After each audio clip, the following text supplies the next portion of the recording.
Hi, Ellie. Hi, Georgiana. How are you? I'm great. How are you doing Uh, today? awesome. Welcome, everyone. Welcome to Better Now, Living Mindfully. This is a conversation between two friends that explores a mindful approach to life. So we're going to go ahead and dive in. I'm Ellie, I'm Georgiana. and today we are going to explore the concept of fear. Yes, let's talk about it because it's on everybody's mind. So, actually, Georgiana, last night I had the Uh-huh. most amazing dream and it totally woke me up. I was like, oh my God. I actually wrote down what the saying was in my dream because I got this new app and it's like a sleep app. And anyway, from Deep REM, I woke up and I wrote this.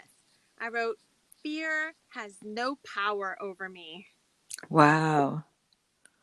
Yeah. Wow. I love that dream. That is what I like to call a prophetic dream because we've been talking about getting this podcast together for the last several weeks. And last week, we started looking at structure and editing and all of these things. And we went to perfectionism really fast because that's kind of how we do things is we want them to be really good and perfect. So we Yeah, were, and I think that like not being perfect anymore is just part of the new COVID way. oh Like yeah, everything that I used to fall back on, gone. Now right. it's like you just have to like walk in an area that you don't know and you just have to go for it because otherwise how are you going to survive? Well, right. Fear cannot have power over us anymore. It just can't Mhm. because of COVID. Um, and it ties right in with what we thought was going to be our very first episode. And here we are. And here you are having a dream that fear has no power over me, Mhm. which is really amazing. Well, and what I also find so incredibly difficult to believe is that I feel like all my life fear has had power over me. And it could Hmm. be that I watched that movie last night. I think it was called, oh darn it, what was the name of that movie? I think it was called Troop Zero. Hmm. And it was about a little girl who had a dream to record her voice and have it go into outer space. Hmm. And she didn't want to give up on her dream. And everybody was telling her, give up, girl. This is how it is. This is what life is for girls. You just do the minimum and blah blah blah blah. And she never gave up. And I think that must have really kind of like opened a space for me, Hmm. in terms Right. of having dreams come true, in terms of walking into the space, especially not knowing what's going to go on in the fall with teaching, if it's going to be online, not online, face to Right. face, and with the whole closing back down of the economy, or at least of some of the places that have been opened. So, what is that concept of fear? Where does it come from? I don't get it. Well, I had it too because we we're talking about meditate a little bit of meditation and mindfulness in our discussions and how we use it other than just sitting in a seat and meditating. We actually use mindfulness in our everyday life. And how I came to be interested in meditation came from my own anxiety and depression and a way of dealing with that anxiety and depression. And of course, anxiety is just fear about the future or regret about the past. We're talking about fear, so we'll talk a little bit about this fear about the future. Anxiety is fear of the future. Anxiety isn't being in the present moment. It isn't being in this right here and now.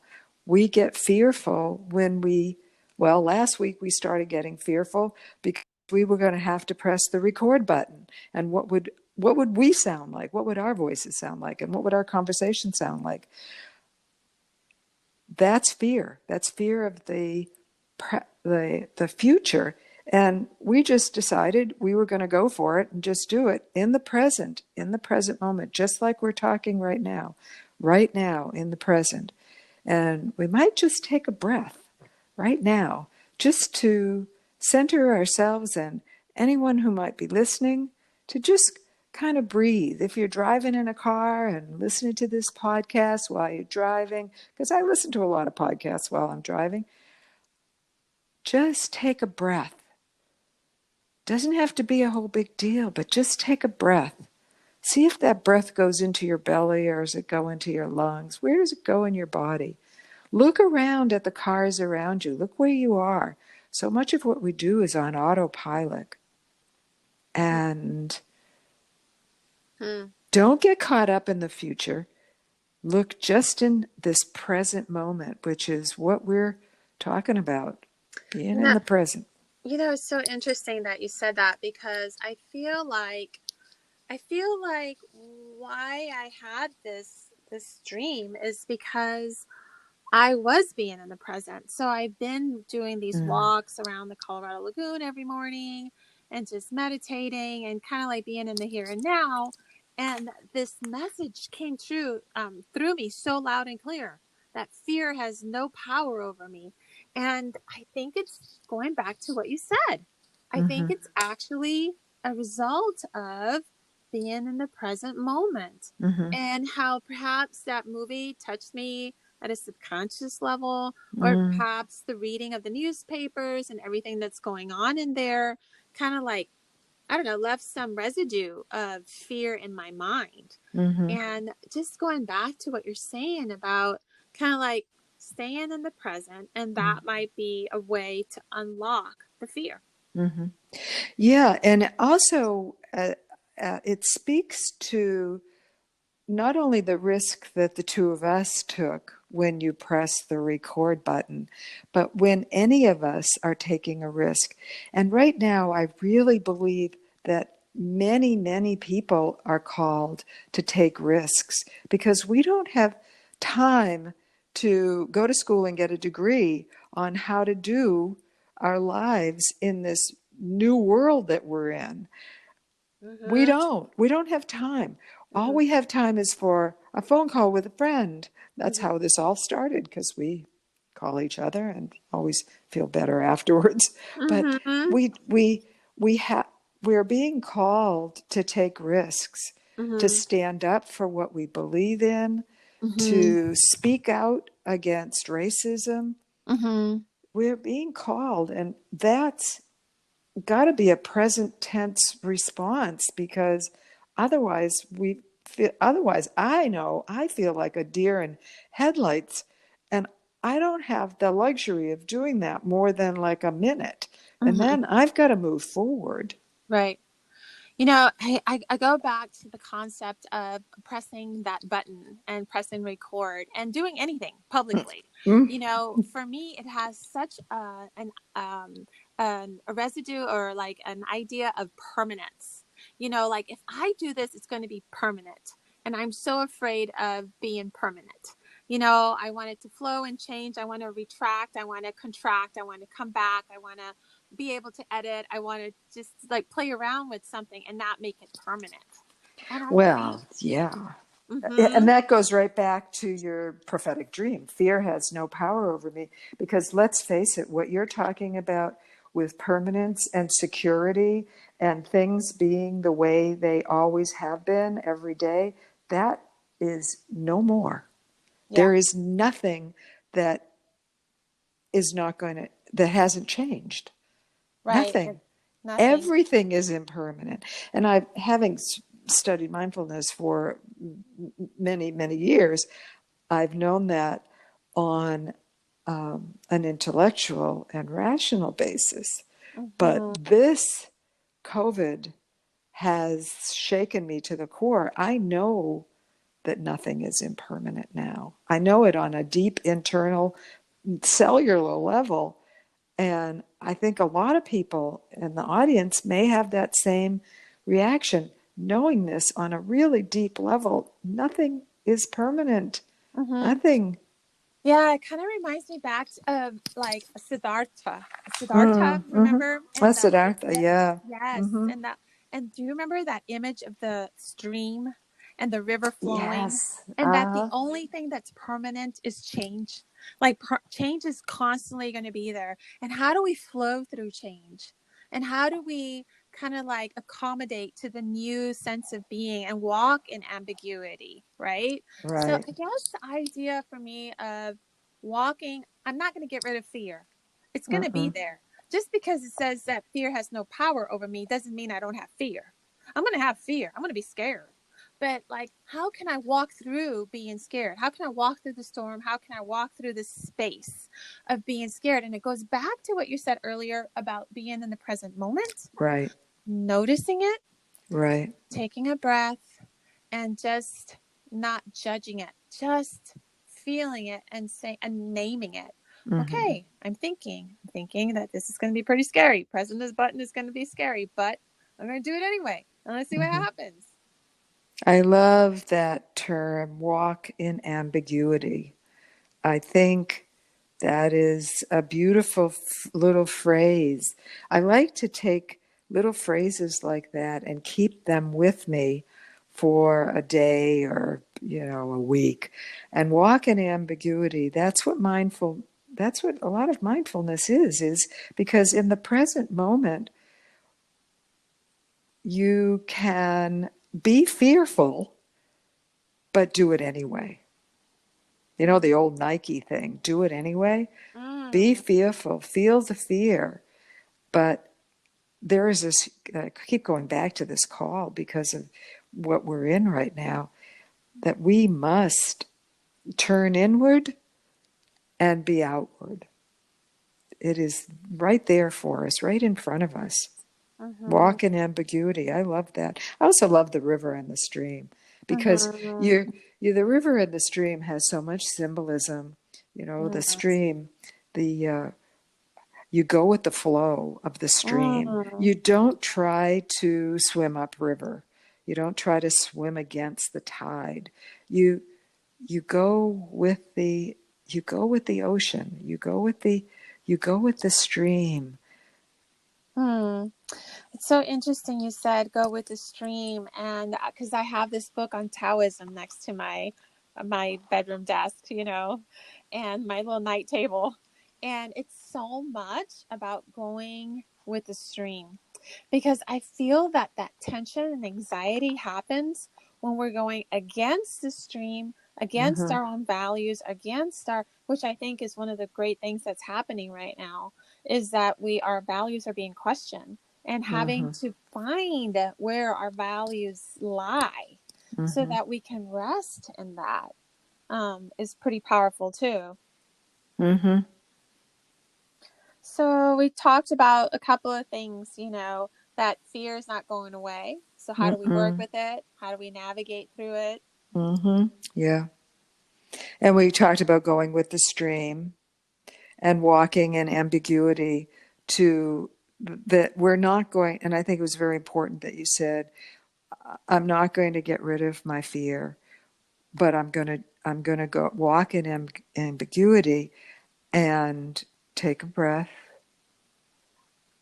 and just move forward. Somebody on my I guess it was my Facebook feed today, asked the question of the people that were, anybody who was looking at it, what do you do when somebody makes a racist remark and you're standing there?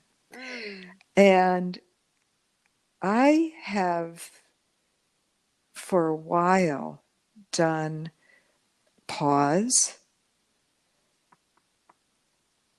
One of my first reactions is, can you explain that? Because sometimes I've interpreted something and maybe it wasn't correct, but oftentimes it was correct.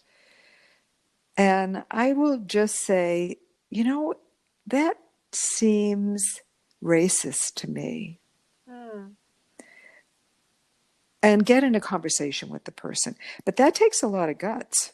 I have mm-hmm, to move through my own fear because it's happened at work situations where there'll be a group of people talking and something comes up and it makes my stomach turn that I just don't like it. But mm, it makes you need to walk in ambiguity right then because you don't mm-hmm. know what person's going to respond. Mm-hmm. And I think you really touched upon something really important, and is the bodily feelings. How Oh, does it yeah. feel, right? Mm-hmm. How does it feel in my body to be afraid at this moment? Because in the really fast-paced world before COVID, sometimes we just couldn't feel it because we had to go a mile a minute. We had to do so many things, right? And then just Right. like bury it. And then by the time you got home, you're like, oh my God, I think I need a drink, you know? Right. Right. I forgot to But have water. I didn't have lunch today. bury the fear, bury the feelings. And what you're saying and what I'm hearing you say now is that, what does it feel like in my body? You said it makes my stomach turn, and being in the present moment, to be able to feel that, feel what it feels like, and just sit with it. Mm-hmm. Sit with Right. it. And I Right. think all of these tools, the sitting with it, the Right. acknowledging it, the noticing it, the taking a deep breath, all of those things are making it lose its power. It's taking the power away from the monster. And the monster Mm-hmm. is, I am so freaking scared about change right now that it's paralyzing me. Like I feel like I can't even move. Like I can't even press the darn button record. You know what I'm saying? That like if I can just name it, notice it, be in the present, take a breath, live with it, and move towards it. Move instead of away from it, then it Mm-hmm. starts losing its power. Right. I I love it. Take away the monster of fear. Fear has no power over me. Take away the monster of fear. Mm-hmm. Yeah. Mm-hmm. So I I'm. love it. Mm-hmm. So just to recap a couple of things that we talked about today, I'm wondering if you can sum up Mm-hmm. some ideas for our listeners. Yeah, we talked about a lot. And before I want to just, before we do the recap, I want to let our listeners know that if they would like to send us a message, they can do that by voice inside this podcast. There's a button, and you press the button, and you can record a comment or a question or what you would like to hear next week. Um, so, in the recap, because from here, I want to kind of move towards what our intention for next time will be. Our intention today was to talk about fear has no power over me. And we started with a prophetic dream, which is also really important for all of us. During this time, when we do have fear, we want to listen to our intuitions and listen to our dreams and try to remember them as much as possible. We talked about fear and going with the flow of the stream. Don't try to swim upstream. We talked about walking in ambiguity. You can't get rid of fear. Fear is a human emotion that is a very powerful human emotion that's there because we need to jump away from a car that might be coming towards us. That's a fearful moment. And we need to have that adrenaline of fear. But we don't need to have it all the time, especially now when we have to respond to things that are going on in our world and in our lives. And we have to respond mindfully by taking a